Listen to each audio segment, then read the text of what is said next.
सर्वभूतहितप्रदायै नमः। ॐ श्रद्धायै नमः। ॐ विभूत्यै नमः। ॐ सुरभ्यै नमः। ॐ परमात्मिकायै नमः। ॐ वाचे नमः। ॐ पद्मालयायै नमः।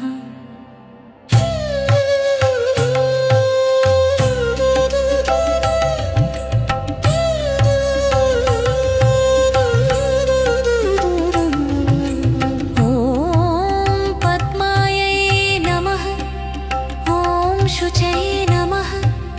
ॐ स्वाहायै नमः। ॐ स्वधायै नमः। ॐ सुधायै नमः। ॐ धन्यायै नमः। ॐ हिरण्मय्यै नमः। ॐ लक्ष्म्यै नमः। ॐ नित्यपुष्टायै नमः। ॐ विभावर्यै नमः।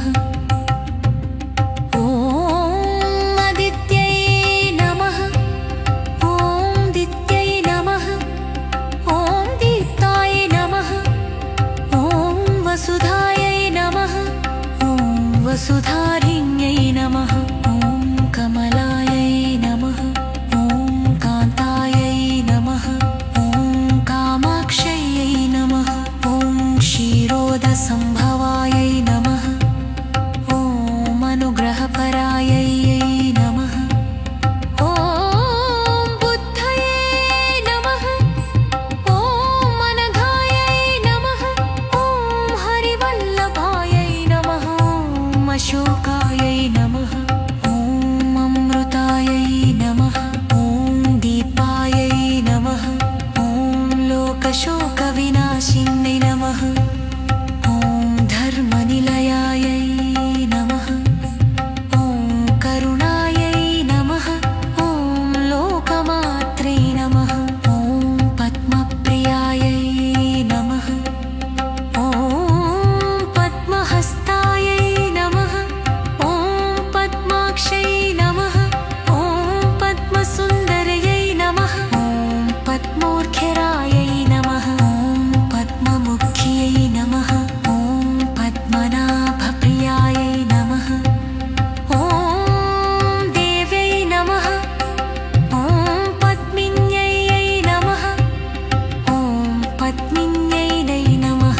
ॐ पद्मगन्धिन्यै नमः। ॐ पुण्यगन्धायै नमः। ॐ सुप्रसन्नायै नमः। ॐ प्रसादाभिमुख्यै नमः। ॐ प्रभायै नमः। ॐ चन्द्रवदनायै नमः। ॐ चन्द्रायै नमः। ॐ चन्द्रसहोदर्यै नमः। ॐ चतुर्भुजायै नमः। ॐ चन्द्ररूपायै नमः। ॐ इन्दिरायै नमः। ॐ इन्दुशीतलायै नमः। ॐ आह्लादजनन्यै नमः। ॐ पुष्प्यै नमः। ॐ शिवायै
प्रसन्नाक्षै नमः।